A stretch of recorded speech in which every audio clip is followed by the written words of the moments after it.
நாடு நாடுன்னு நாட்டுக்காகவே உழைச்சார கர்ம வீரர் காமராஜர் அவர் சொந்த தொகுதியான விருதுநகர்ல தோக்கடிச்சாங்க.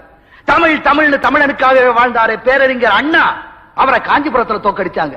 ஏன் ஆண்டிப்பட்டியில கொடைவள்ளல் எம்ஜிஆருடைய மனைவியை தோக்கடிச்சாங்க. அந்த கட்சி ஜெயிக்குவானா? அந்த அம்மாவை ஜெயிக்க வச்சிருக்கலாம்ல. அவ்வளவு ஏண்டா? கக்கன்னு ஒரு நேர்மையான மந்திரி இருந்தாலும் தெரியுமா உனக்கு? கடைசி காலத்துல காரு கூட இல்லாம பஸ்ல ஏறி போனாருப்பா. அதையும் இந்த ஜனங்க வேடிக்கை பார்த்துட்டு இருந்தாங்க. இப்ப அவரையும் மறந்து நாடு நாடுன்னு நாட்டுக்காகவே உழைச்சார கர்ம வீரர் காமராஜர் அவர் சொந்த தொகுதியான விருதுநகர்ல தோக்கடிச்சாங்க.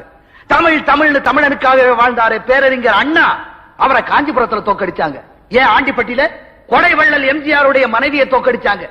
அந்த கட்சி ஜெயிக்குவானா? அந்த அம்மாவை ஜெயிக்க வச்சிருக்கலாம்ல. அவ்வளவு ஏண்டா?